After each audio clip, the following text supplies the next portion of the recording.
Welcome to Business Prowess with Rafael and Dr. Andrea. Our show will bring you the best insights, ideas, and inspiration from successful entrepreneurs and CEOs in the business world. Don't miss out on the opportunity to learn from the best and stay ahead of the game. Sifu Rafael is the founder of 5 unique shows. He's a fitness professional, solutions expert, executive coach, and head instructor at Max Martial Arts and Fitness in New York. Dr. Andrea Adams-Miller is an award-winning international keynote speaker, best-selling author, and CEO of the Red Carpet Connection Publicity, Publishing, and Talent Agency, and CEO of IgniteYourRelationship.com. Known as the Dream Maker, she makes visionaries' dreams come true, bigger than they ever dare to desire. Happy Friday, Dr. Andrea. How are you today? Hunky and Dory. I'm excited about today. First of all, because I just love that our friend today coming on, his name is Yogi. So automatically, I feel like anybody named that, we should give them great blessings. So your mom was thinking well, you know. I love it. So let's not waste any time. Let's go ahead and bring Yogi on. Yogi, hi. happy Yogi. Friday. Namaste to you. Namaste. So I have a question about that. So growing up with a name like Yogi, given that you live in Orlando now, did you always live in that area? And how did the kids respond to you having such a unique, fun name? Well, great question. It's a college nickname. It's for nobody before or for age 18 younger. They know me as my given name of Matthew. Everybody from 18 on knows me as Yogi. And story on my wedding invitation, I had to put both Matthew and Yogi on it because there is a divisional line in terms of my my personality and my awareness to people. So and it has, I will tell you, it has nothing to do with the baseball player or the cartoon character or any Eastern mysticism. So the running gag is we have to have a beer or a whiskey for me to share you where the origin of that name came from. So good idea to give me a call next time you're in Orlando, Florida, and grab a beer and tell you the secret. Definitely, we'll all take you up on that. I think that sounds like it's going to be a fun time. Now I have a question for you, Sifu. Did you have a nickname when you were a kid? Good question. Besides the kids I used to hang out, they used to call me White Boy, but and they used to play that song, White Boy, play that funky music. Yeah, and of course you're Sifu now. So Sifu, obviously being a master of your trade as well. My nickname was Andy, Andy, although my name is Andrea. And so even people, now that I call myself by my full name, Andrea, I've had people even tell my children that was not how I pronounced my name.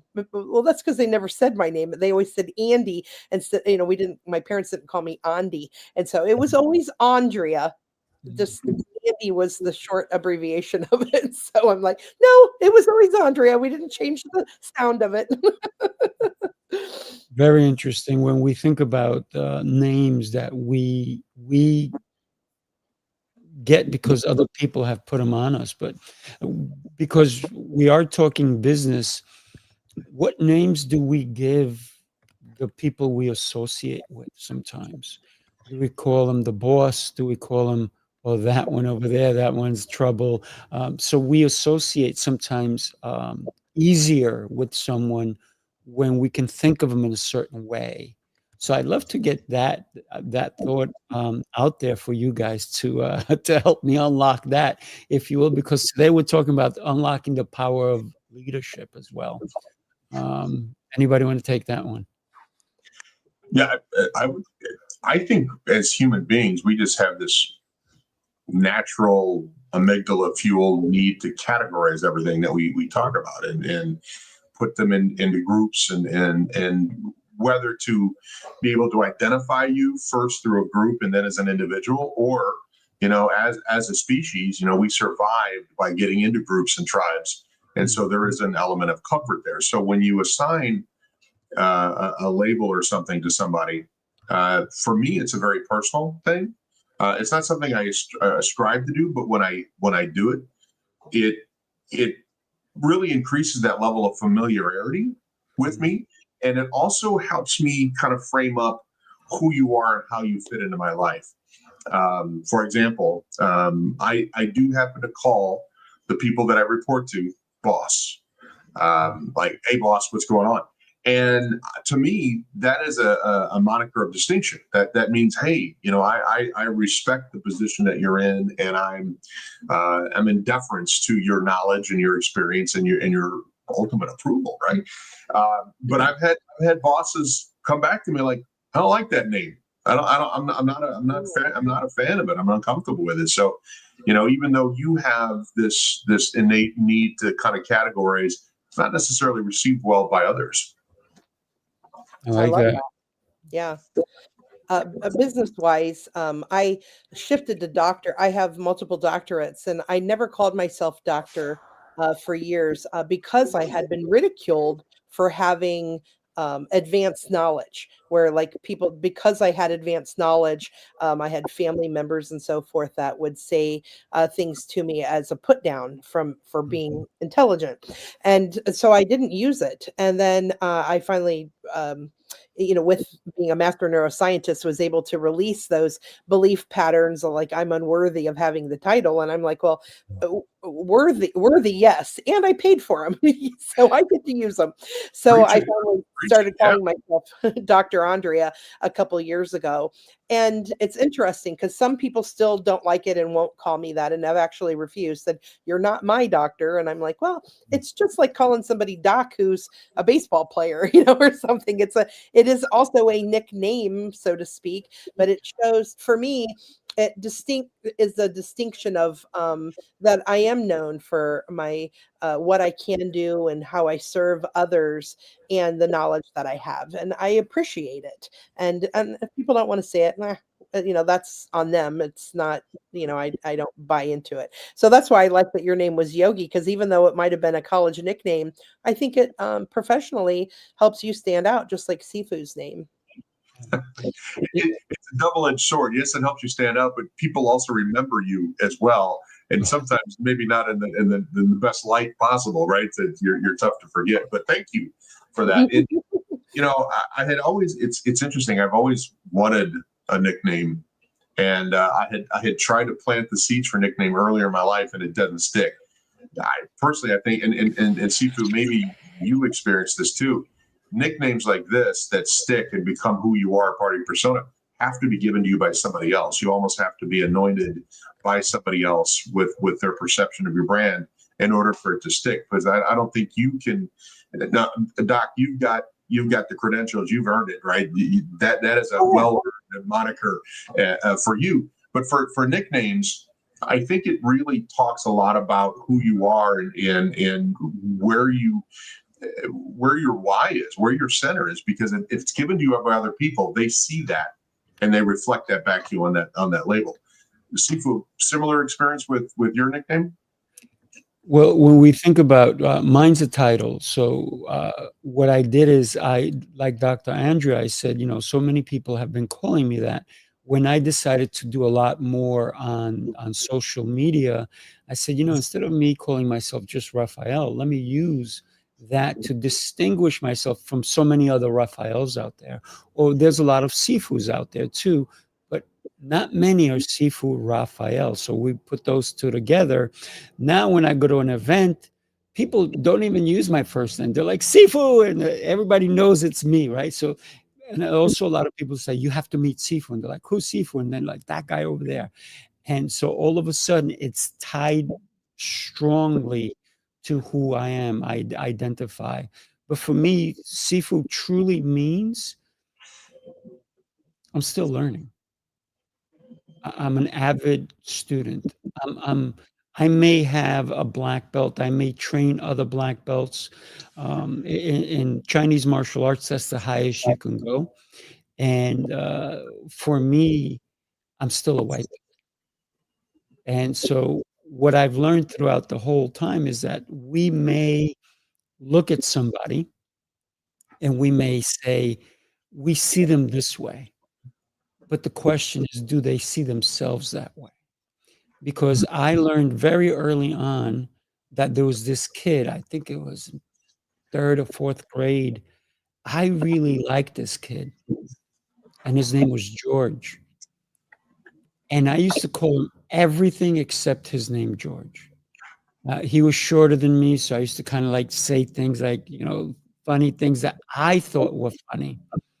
And I got to tell you, this poor kid suffered until one day he stood up to me. And I loved him. I thought he was great kid. And he turned around and he said to me, I hate that you call me that. I hate that you call me this.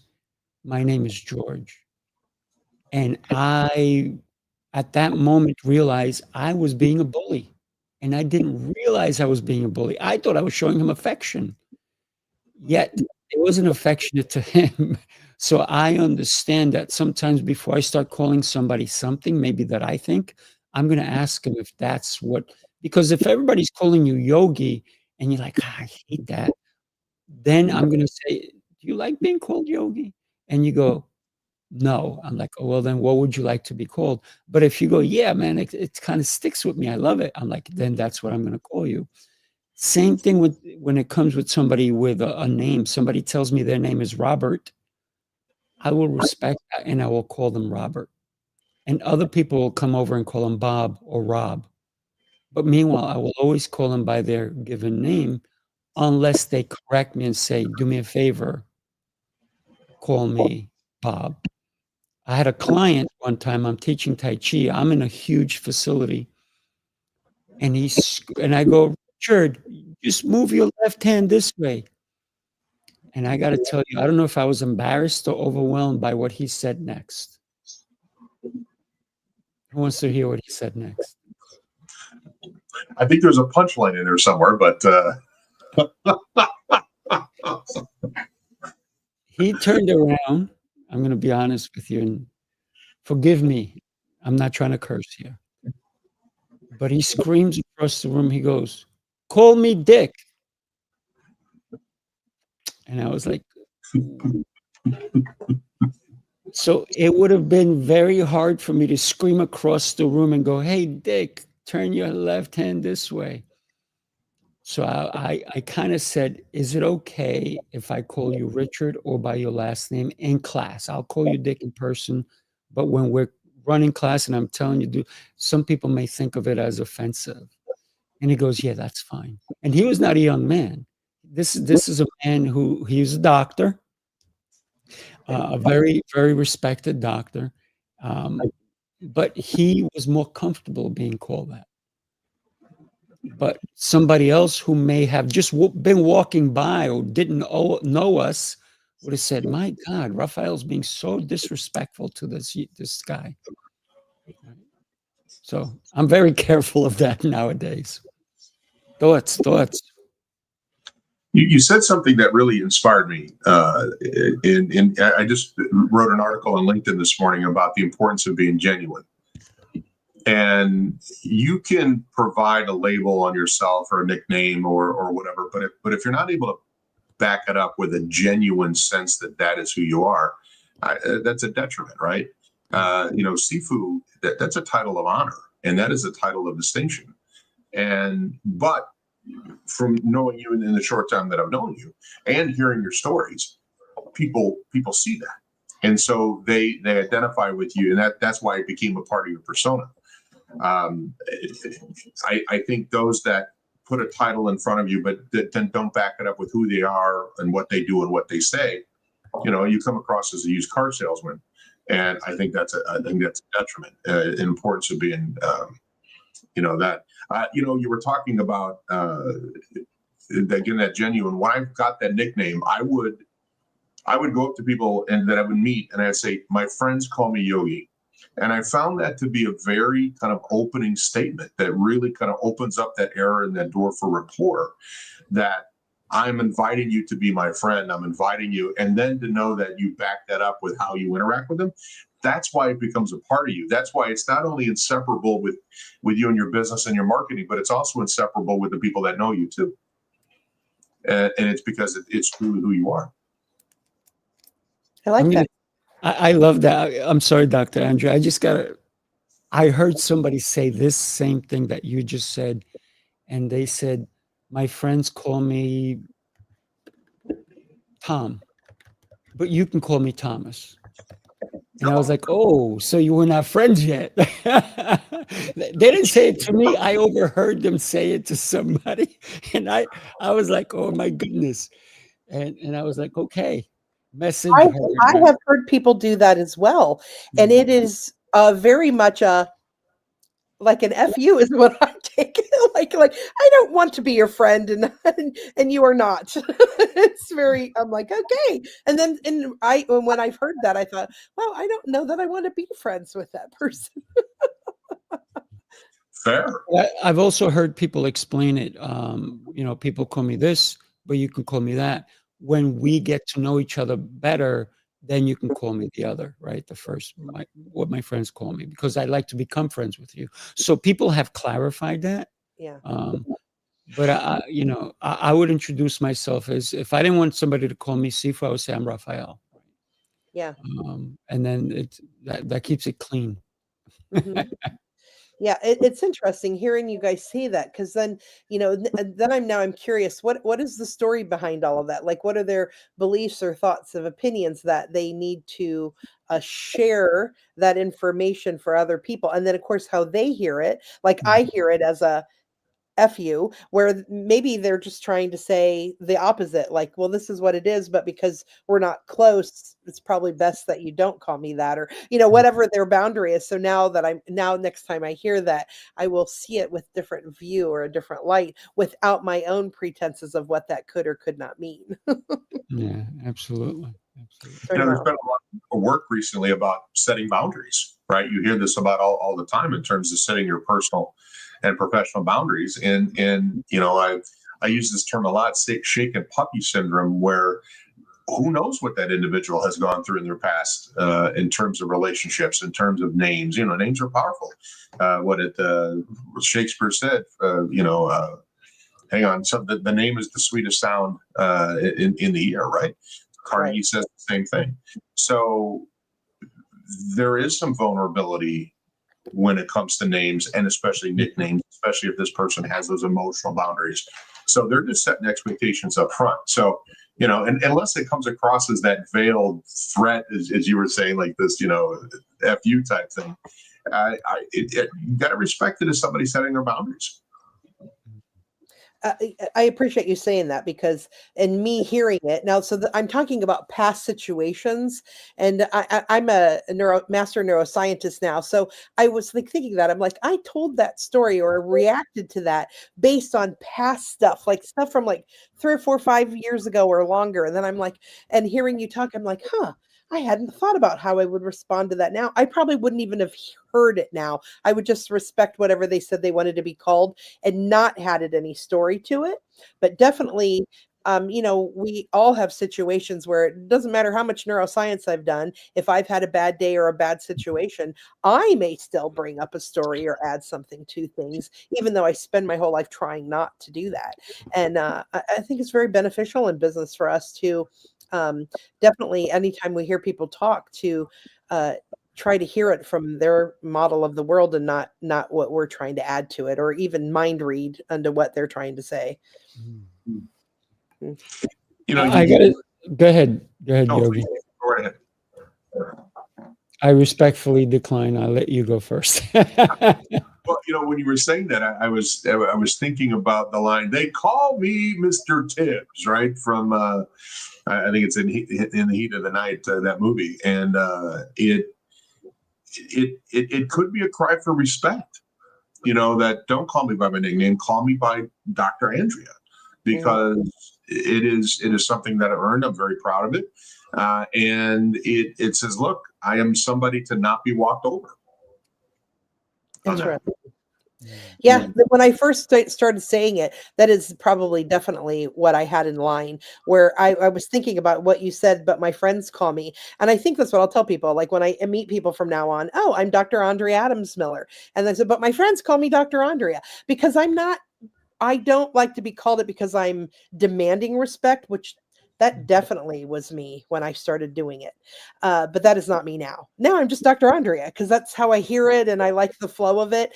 And I don't have the desire or the need to demand or command respect like I used to, where I felt like I didn't have it before. Now I just know I have it from the people that I warrant it from the most. And so I don't have to be that way. I appreciate this conversation. It's allowing me to see things in a different light today myself.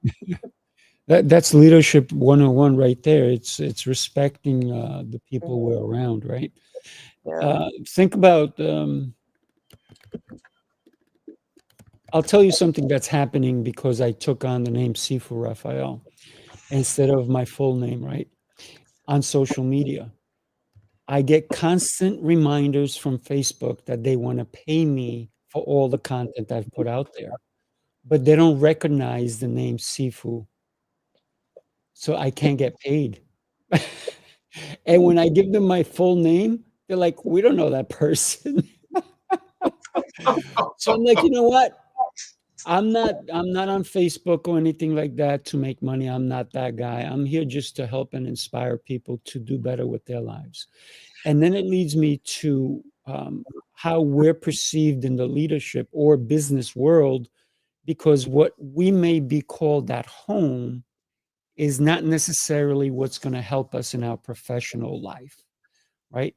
You may be go home and somebody will call you honeybee or sweetums or whatever it is that your partner may call you or your children may call you.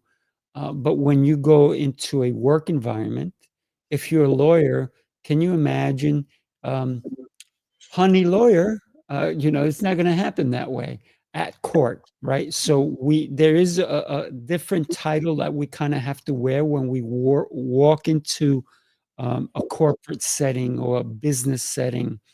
And when I was in corporate, I never used Sifu. It was always Rafael Gomez. And if anybody from my corporate world, if you said, "Have you met Sifu?" And they're like, "No." And then if they saw me, they're like, "Yeah, that's Rafael." Then they still wouldn't call me Sifu, right? Because they know me in the professional realm of Rafael. And that cost me so much money on Facebook because I said, "Yeah, I don't care." Right? But think about it. When we are in a space where we have to bring our level up because there is leadership, if we're running a team or so forth like that, our nickname may not be the best way for them to treat us, because then all of a sudden they may lose some sort of respect that they should have anyways. Just thought I'd share that as well. No, I've wrestled with that, and by the way, I had to laugh when you said that. I can't tell you how many contracts I've had to send back. Oh, my legal name is not Yogi; it's Matthew. You need to fix that and send that back to me. So yeah, I definitely got a chuckle. I've wrestled with that. Do I put Matthew or my nickname on my resumes? Do I put it on my website? Do I on my book? Am I a Yogi or am I a Matthew? And personally, I came to that epiphanic moment where I think this is who I am. Legally, government wise, and my parents, I'm Matthew, but I've grown into the persona of Yogi. This is how I identify, and this is who I am. So I wrestle with that a lot. And there are some places, for example, Disney. When I first got there, they gave me my name tag, and it said Matthew, and I'm like, my name's not Matthew. They go, well, is it Matt or Matty? No, it's Yogi. And they kind of gave me this look. And I literally had to bring in my wedding invitation and say, look, this isn't my name anymore. This is who I am. And I actually got them to give me Yogi name tags for my 10 years that I was with Disney. But that took an act of God to do that, having a character. And like you were saying too, because everybody knew me as Yogi, if in the company directory I was Matthew, they would never find me as well. So very, very interesting question you guys brought up today, because there are some serious answers you have to give yourself in order to which way to go, because of all these ancillary things you talked about. This has come up with a client of mine who goes by a nickname, and so it's been challenging to figure out, because for him, I wanted him to be seen by his name and not what his legal name is, because that's not the branding that he shows up. People don't know him by that. And he had also changed his last name at one point to respect the heritage of their families and so forth. And so then I'm like, okay, in building your brand, I need to build this one person. So even though you have other stuff like that, even on the old stuff, I had him go and change on what is it called, Amazon, that the author is also this person. So it's this person plus this person, so that they understood and he could be found. And personally, I set that up, those challenges up for all of my children. My dad's name is Alfred Daniel. I'm the last Benavides, and obviously my name is Adams-Miller now, from two different married names, hyphenated. And so I named my children names that were AD to create a following for my dad. So he had some kind of following. But that means my kids are not called by their first names. They're all called by their middle names. And so everywhere we go and everything that we did, people would always call them by their middle names. And even at school, the principal would read off and say, like, happy birthday, Demaya. Instead of saying Demaya, he would say happy birthday, Avonlea. And then half of her friends didn't know it was her birthday because they didn't know who's Avonlea. and then of course legally that's created all kinds of challenges. But my one daughter, she's having a baby, and she has kept that. So her daughter will also go by her middle name of Deliana instead of Adeline. So I just like, well, one kid realized it was worth the trouble. But it does cause some challenges, definitely legally, professionally, and personally, with a distinction of who you are and how you show up. I appreciate what you said about Disney, that ended up being such a push for that. Because to me, I'm like, well, clearly, if that's what you go by, why would you have to prove that? Did they have any defense on why that was such a big deal? Because it's a Hanna-Barbera cartoon character and not a character. So I'm literally putting theoretically a competing cartoon character name on my name tag, and they were very authentic with the names, right? Sure. Now some of them had nicknames on there, but I would say 95%, if there was some derivative, it was a derivative of their actual given name. So it like I said, it took an act of God to get that on there. Okay, that makes sense why they would be weird about that. So I appreciate that you fought for that, because other people maybe wouldn't have. And I think it's because of who I became, and how I kind of grew into that persona. I taught middle school drama for 10 years. I was Mr. Yogi. They didn't even know I had a last name. It's kind of like Sifu Rafael. They're like, you didn't have a last name? I thought Yogi was your last name. It was Mr. Yogi. Interesting. And I'm glad, actually. I think honestly, and you hinted at this, Dr. Andrea, that the name Yogi is intriguing, and I think my name has opened more doors than it's closed, just out of pure curiosity. Do they expect me to do a downward dog? No, I would jump face plant. Usually what that would be, but it has opened doors. And when I did do the namaste, I had felt like it was already okay for me to be playful with you, not thinking that you were that, and you did go with that. So I was, kind of, reading your body language on how playful I could be with you. And I got the fact that I could, and especially when you automatically did it when we came back onto the show, I love that. And I appreciate that playfulness that you can have. Please. Yeah. With what your name could impose to people. But to me, the whole idea of us doing that is still of being a person who's playful and honorable and someone that you cares about other people. So to me, the Yogi fits you well. I don't know about the beer or the college situation, but when I hear the drama teacher and the Disney and what you've shared today, I'm like, oh, Yogi and I have a lot in common. You know what? You are spot on in how I got this name, and I will tell you, I will give you this much, because we're not beveraging right now. But Yogi is actually a nickname of a nickname of a nickname. And the Sure. evolution from the first nickname to the third nickname was exactly how the nickname was perceived in first initial meetings. And I was not happy with the nickname I was given. And it evolved to this. So, yes, it was a college nickname, but it was not the first one that I earned. And I will tell you that I earned the first one. Not happy with it. And I'm happy with this one. Oh, that's so funny. I wanted to add to this too. So then because we're talking about labels and names and situations. So there are other people besides me. When we look at business, people have a title or a reference of how they're known. Like I had mentioned to you beforehand, Yogi, we're talking about I'm known as a woman with a $15 billion Rolodex. Okay, so there's a descriptor that's added to me, but my main one is because every time I speak, I am in a red dress, and I wear red every day of my life since 2010. I started doing that in 2010, and by 2011, I owned nothing else but red clothes. That's And so great. I'm known as the lady in red. And so I am the real actual lady in red. I don't know anybody else. In fact, I'd love somebody to raise their hand. Is there somebody else who is like a woman who's like, I wear red every single day of my life and can actually prove it? And the only time I haven't is when I was my kid's wedding. They both asked me to not wear red because it's about them, not my business. And so I got both of them to agree, and I wore a mauve dress, the same dress to both weddings that year, because I was like, I'm never going to wear this again because it's not red.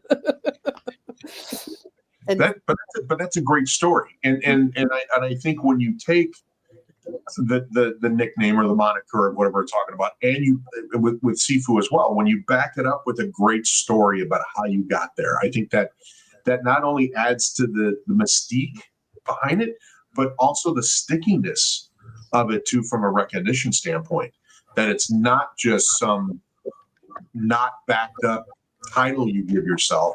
There's an evolutionary story of how you got that. Yeah, thank you for that. That's unique. Yeah, I think when we think about leadership is how do you lead? Do you lead with your name, or do you lead in a way that people will remember you?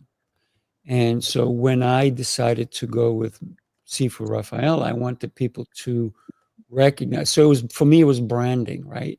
And because I've been teaching Kung Fu for such a long time, that's what all my students call me. That's the title I earned, right? Because before I got that title, I was never known as Sifu. I was known as Rafael. Once I got the title, then people started calling me that. I never called myself that, because why would I call myself that? But then when I decided that, that's a pretty sticky name that people will remember. A Raphael, they might forget. But Sifu Rafael has a little bit of a tone to it, just like Yogi does, like Dr. Andrea does. And so when we think about how do we stick in leadership, we want to be memorable, not because of our name necessarily, but because of our actions. This is basically what we've been talking about this whole time. So let's what is the power of leadership? And we're looking at how do we unlock it? So Yogi, I would like to get your opinion on that. Well, I am a firm advocate of not leading by titles. And there are so many people that we know or have worked for that because there's a title on their door, they demand, complete reverence and obedience. And that doesn't work that way, especially nowadays. I think COVID has changed everything. And, we're not in the 1950s white socked IBM office where there's a very strict hierarchy. It is about emotional connection. It is about demonstrating value. It's about the employee value proposition between manager and employee. And when you throw that title out first, and because of that, maybe it's an ego thing, maybe it's your confidence is only in the title and not in your ability to lead. That's where we see things break down. And I've always tried to be a leader first in attitude, in approach, in communication. The title is just something that validates your ability versus dictates your ability. I love that. You speak well. Thank you. I do have a question for both of you, because I've been doing some research recently, and in my book, The Great Slapping, is on mentorship, and my research is around the weight of the word coach and the weight of the word mentor, and when we're talking about names and titles, and the question I have for you, especially with your neuroscience background, is 75%, I think, that is of all mentoring programs in an organization fail within the first year. Mm. And my hypothesis is that the word mentor contains so much weight, emotional context, longevity, and responsibility, where coach seems to not have that as much. And so when you start a mentoring program and you say, I want you to be a mentor, I want you to be a mentee, already it puts people on their back heels, versus saying, hey, I would like you to coach this individual through a skill. And if the mentorship relationship evolves from that, rock and roll, but that's not the case.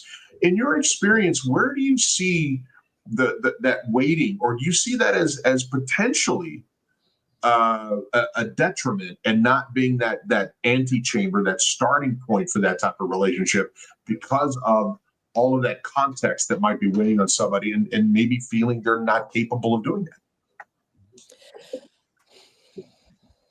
So there's a couple things I'm hearing. So to unpack it as a whole, and what I have been seeing with the words coaching, consultant, mentor, throughout the different years has been interesting, because there have become so many people who've become coaches that are certified, but not by certifiable boards that are peer reviewed. So coaching has delineated as a value, which is really sad, because I actually have a high level life coaching degree that I think this is the first time I've ever said I've had it, because when if I say I'm a life coach, people are like, and then that doesn't, well, life coach doesn't usually work with people who make multi-millions and billions, so they don't align. And at the same time, there are legitimate, really great, amazing people who are coaches, especially in the area of sports and executive coaching. That makes sense. Now, when you add executive to it, that changes the word. Consulting sounds more professional. And then yet, all of those words, mentoring, I always think is the high. I think mentoring is very high. Often, though, what I hear with mentoring is when they say mentor, it's almost as if the person, there's a more of a distinction of less than, where some people feel they're less than, and they are not. So it's a personal thought of whether they're worthy of being with a mentor. Could they ever be the mentor's equal? And so I've helped clients to think about that. Like, when I'm their peer, I'm not less than or more than, even if they're a billionaire. I'm peer to them because I'm helping them with their information. We just financially are on a different level. But then those who could be a mentor, often they don't see themselves as a mentor. A friend of mine, he's been on national stages. He's sang with musicians all over the world, super well known. And then this last year, I've seen a shift in him, just through his posts, where all of a sudden he's seeing his own value of how he can now be mentoring other people. Where before, when I first met him, it was just like, oh, it's almost like I was in the choir. No, you were the main guy. You were the main thing. So he's now seeing that in himself. He sees him as a mentor to other people. So I believe it's the stories, beliefs, ideas, fears, comments and labels that they have in their own head that allows them to decide that, yes, I could, be in a program and be a mentor. And they don't realize sometimes being a mentor could be something simple. I gave this story the other day. I was a tournament winner, championship softball player as a teenager. And I know, and I followed softball throughout the years, and my dad was a coach for that. That makes me really good at coaching people about softball. I can be a mentor about softball. I didn't need a degree. I was 18, but then I had these other years of being around softball and being around championship things. That can make that really high level, where somebody else heard that and they go, oh, well, you were just a high school champion. And I'm like, well, you're also not looking for me as a client. So that would make that delineate. And at the same time, why are we giving less value to somebody who has all this knowledge about something for other people who want to learn it? So it's a mindset thing, and it's also teaching the people who are your actual customers to adapt to that mindset. Did I answer your question? It did. Thank you. Sifu, what's your take on it? I'm old-fashioned. For me, when I see a coach is somebody who, so there's two types of coaches, right? Think about a sports coach. They're not getting paid by the player. They're getting paid by the team. And all they want to focus is on winning, winning, winning, winning. And they will do whatever it takes to make that player the best that they can be. And if that player doesn't work out, unfortunately, that player has to go, and they'll look for another player to fill that spot. And so coaching, I see the same way, even if you pay for a coach, because if that coach is not giving you what you need, you can fire that coach and you can get another one who will give you what you need. And a lot of coaches will say, you know what? Yeah, I lost the client, but hey, there's another client here. Or they're always searching for the next client because they want more. And obviously, it's entrepreneurship. For me, mentorship, and I've been a mentor to many people, it's me giving without expecting anything from it, except for them willing to do the work. For me, I've been mentored because I never paid them for it.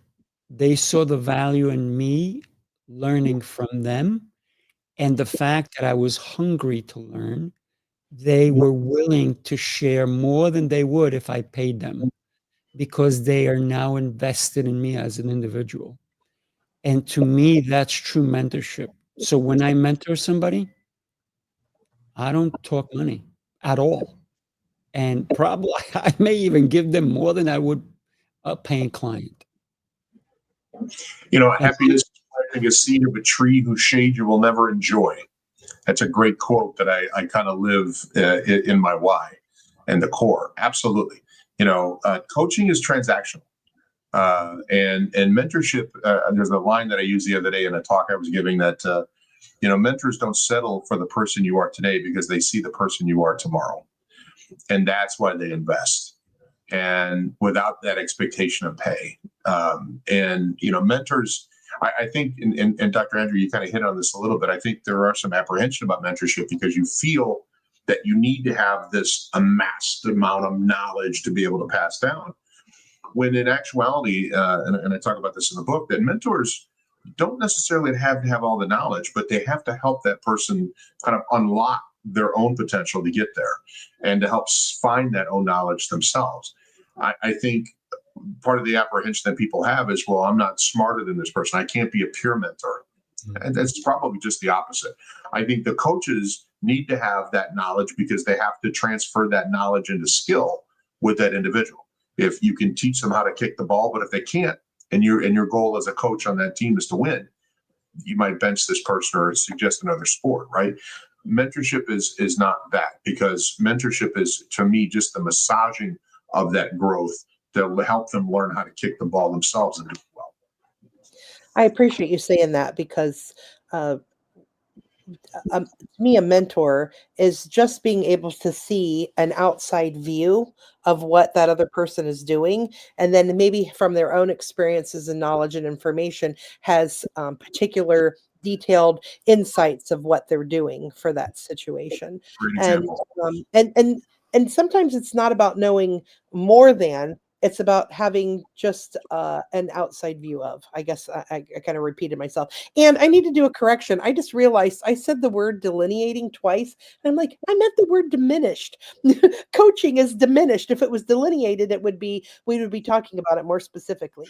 And actually, maybe that is part of the problem why it's diminished, is because coaching, they're not being specific about what are they actually coaching on. It seems to be like life in general, like, therefore, all, where maybe how to handle conflict resolution in life, or maybe how to do some how to balance business in life. And if maybe life coaches were more specific, maybe they wouldn't be diminished.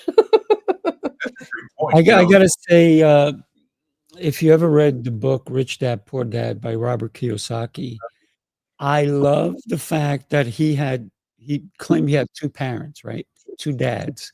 One was a rich one, and his dad always gave him advice, and the other one was the poor one, or not really poor, but doing his best.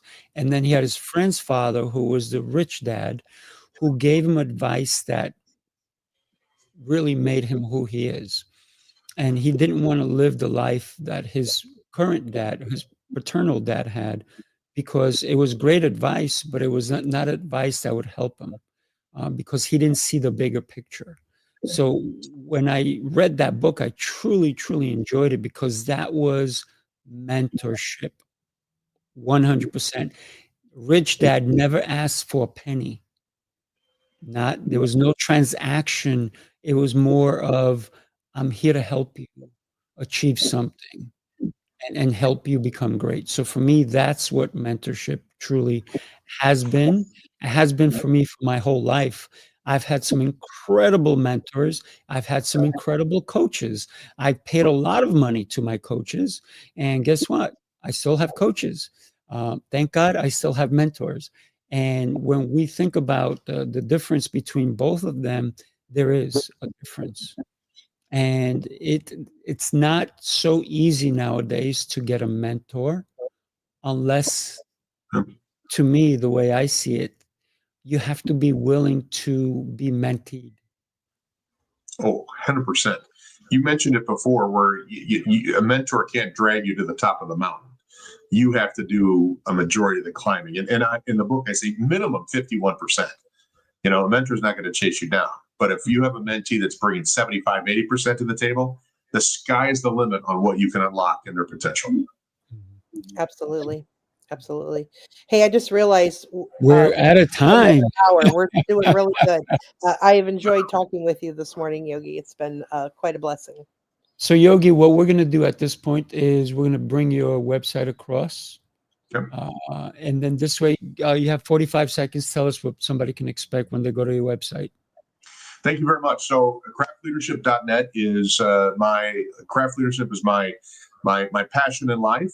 I'm a human locksmith potential, and I love creating really bespoke and craft solutions to help you or your team get unstuck and live out your full true potential, the person that you could be tomorrow. Please also find me on LinkedIn. I love making great connections online, and my friends call me Yogi. Love it. Dr. Andrea, you're up, my friend.